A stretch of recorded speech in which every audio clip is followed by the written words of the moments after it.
Howdy, folks. Welcome to Wellness Wednesday. My name is Kenneth Thomas, and I can't even talk today. Wow. We're off to a great start, aren't we? Well, on Wednesdays, I like to talk about different subjects that have to do with wellness and different aspects of it. And today I'm continuing in part of what we had been discussing last week. Yes, I'm tracking. Watch is trying to give me reminders. And we're going to continue in with what we were talking about last week. And this is knowing the skin you're in. This is part 2. So, we'd already covered a lot of things and we were leaving off with the eyes and stuff. So let's get into it. The eyes, all right? The eyes, the thinnest skin on your body is your eyelids. It's like a 0.5 millimeter thick. Or something like that.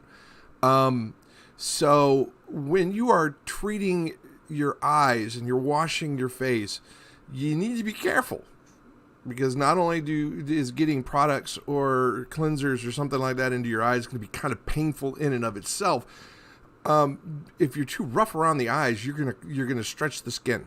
Okay, and the older you get, the less elasticity you have in your skin. And that's where these wrinkles and fine lines and stuff come from, ladies and gentlemen.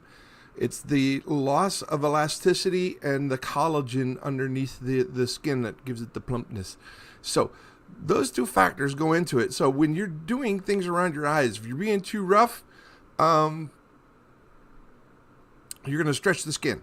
And it's going to cause wrinkles and stuff. Now, another thing that you might want to keep in mind is that when you're doing stuff around the eyes, you want to use products specifically formulated for around the eyes. And there's a couple of reasons for that. One, they're set for that kind of thin, delicate skin. And two, they're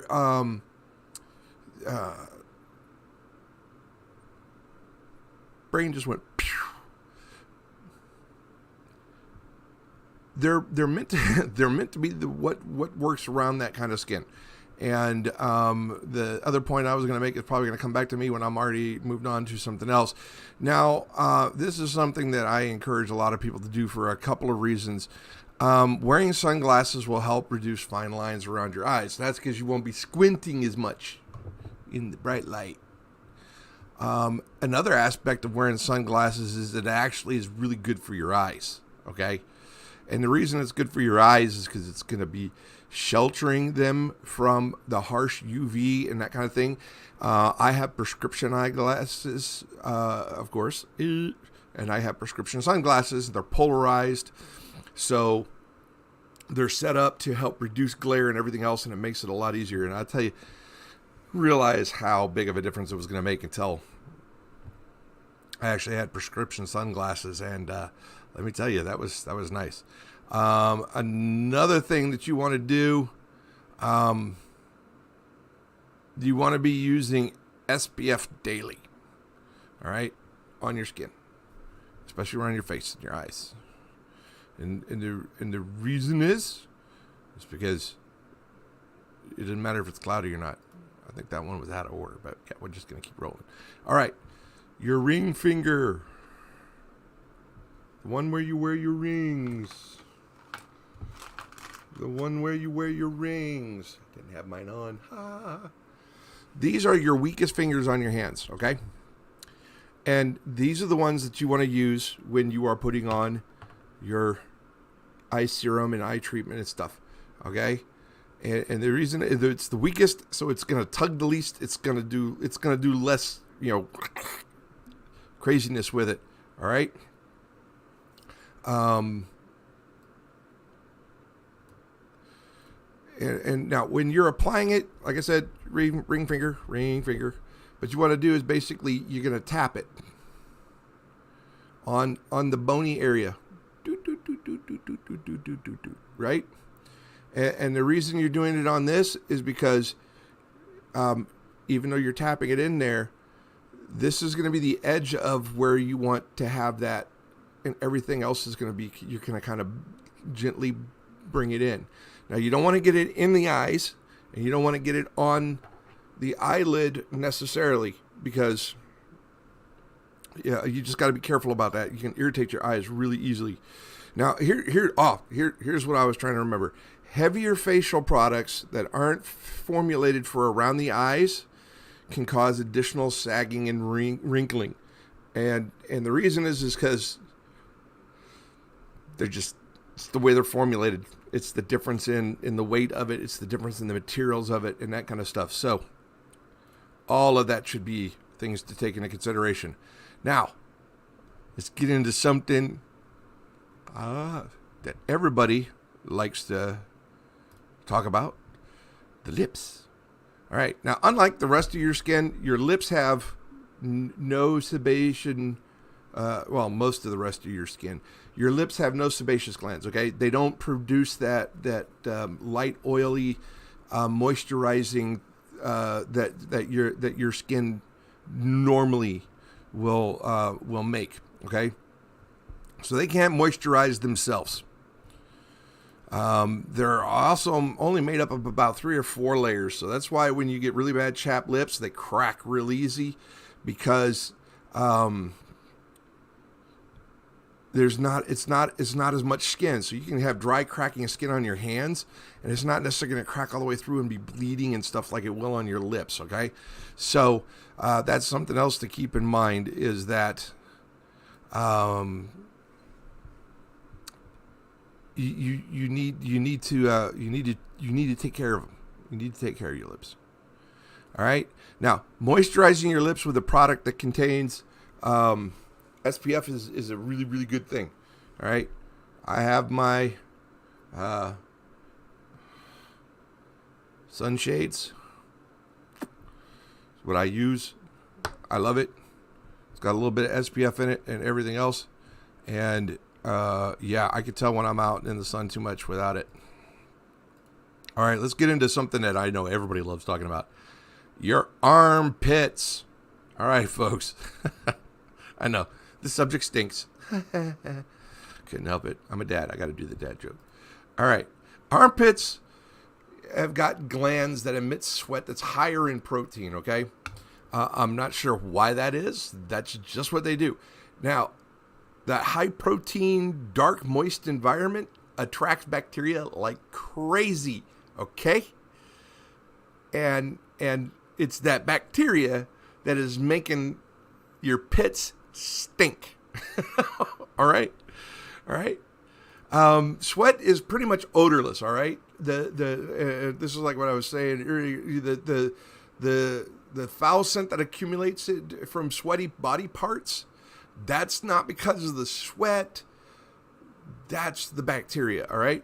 Now, I've had a lot of people ask me about this. Deodorants and antiperspirants, what's the difference? Okay, a deodorant is just simply something that's going to neutralize the body odor, but it's not going to do anything else, all right? It's not going to prevent sweating. It's not going to prevent perspiration. An antiperspirant, not only does it have a scent to it to neutralize odor, but it also blocks sweat from happening. So that's why it's an antiperspirant, so there's it's antiperspiration. It's right there in the name. So I personally use an antiperspirant because I sweat too much. Let's just leave it at that. I sweat enough as it is. All right. So let's get into some tips on how to keep your underarms clean. Number 1, use a mild cleanser. Usually I'm using my Gold Bar. My Gold Bar, I had been using body wash that I had. Sorry, I haven't had any coffee. I think I'm going to sneeze. I had been using a body wash, but I really just fell in love with the Gold Bar. I mean, it is such a great scent. It's light. I just love it. So use a mild cleanser. You don't want to use anything that's way too harsh. If you rub it too hard, if you get in there and scrub it like with sandpaper kind of enthusiasm, you can end up irritating the skin. which can cause rashes, irritation, that kind of stuff. The other thing is that you can reduce the effectiveness of your antiperspirants and deodorants because of how irritated the skin gets. Now, for those of you who do, I don't, but for those of you who do, when you're shaving, always use a rich shave gel or cream, and you go slowly and use a sharp, clean blade. And the reason I say that is you want it to cut the hair, not pull it out, okay? Because pulling it out is going to irritate it. Now, if you're one of those people that likes to use those little things that spin around and just yank the hair out, it's up to you. I'm not going to tell you what to do. But when you're shaving, you want to make sure that and this goes for the guys shaving their faces too. Whenever you're shaving, you want to make sure that you always have a sharp, clean blade, okay? Now, here's something a lot of people don't think of. Use a lightweight moisturizing lotion to hydrate your skin before you apply your deodorant. A lot of people are like, but it's going to be moist and everything from the sweat. Yeah, but that's not going to condition the skin. So, and I'm not sitting there, slather it in there. Just get a little bit of moisturizer on your hands and trust me, it makes a difference. It really does. It really, really does. All right. Since we're on the subject of stinky things, let's talk about feet. All right. The soles of your feet have thick skin, but everything else around them, the top of your feet and everything else, yeah, no. That's pretty delicate skin, actually. There's no oil glands on the bottom of your feet. This is one of the reasons my feet get so dry and flaky. So, wash your feet. So a lot of people skip this. Don't ask me why, but wash your feet. Make sure you wash between your toes. Don't scrub between your toes because then you're just going to irritate skin that's actually kind of thin skin. So don't do that. All right. Now, when you get out of the shower, moisturize your feet. It's like you should moisturize your skin when you get out of the shower or the bath. Don't go crazy in between your toes with moisturizing. Bacteria, fungus, no, bad. Don't do it. All right. Wash here, wash there. All right, yes. Proper hygiene is vital. Keeping your skin clean will prevent skin irritations. It will keep your skin looking younger, longer. It removes bacteria that causes body odor. And yeah, it's just a good thing to do. So there's like millions of sweat glands all over your body. All right. The densest places are under your arms, on the palms of your hands, in the soles of your feet, and in the groin area. So this is what we always used to tell our soldiers when we were out in the field and you couldn't necessarily take a full shower. Use baby wipes, whatever. Pits, pubes, pods is in the pedestrian of your feet. So wash under your arms, wash your genital area, wash your feet. Those are the things you always wanted to wash when you were out in the field. And then, I was using deodorant, and then I always use some Gold Bond, usually. Dump that in underwear, dump that into socks. Helps things out. That's what I was doing when I was a soldier. Now, we talked about this one last week. There's oils that come from your skin that get into your hair, and that is a good thing. So long as it doesn't get overly oily. But watch last week's video for that. But however, if you're somebody who has long hair, okay, all that oil and stuff can be on your neck and on your back, and it can cause you to have back breakouts, so that's something to keep in mind, all right? And one of the reasons I bring this up is because you should always wash from head to toe. Wash your hair, wash your head, wash your shoulders, under your arms. Work your way from top to bottom. All right? Let's do things. One, make sure you get everything. And two, you're not cleaning something and then washing something above it and having that nastiness run down over it. All right? So that's kind of what that whole thing is. And then again, rinse thoroughly. Rinse thoroughly. So, and again, follow up with a moisturizer afterward. You're going to see a lot of different products out there, okay, folks? The things that you want to look for is stuff that's going to be working for your skin type, working for your hair type. And I can't stress this enough. Use sunscreen. I'll be honest, I don't think I used enough of it when I was in the Army. But I'm kind of crazy, a little bit crazy about it nowadays. Kind of drives some of my folks a little nuts. But, you know, sunscreen. And wear sunglasses. So, that's kind of wraps up what I wanted to cover over these 2 weeks. So, I'd love to know what you guys use for your skincare routine. So, and skincare routine can be a skincare routine for your face. It can be a whole body skincare routine. Love to know what kind of stuff that you're using. So drop a comment. Let me know what it is that you like using. What do you like about it? What do you not like about it? What have you tried? Love to have that kind of a conversation with y'all. So let me know in the comments. All right. Now, if you're catching this on Facebook, please follow and like the video, and then drop me a comment. Let me know if you're a first-time viewer. Drop a comment. Let me know.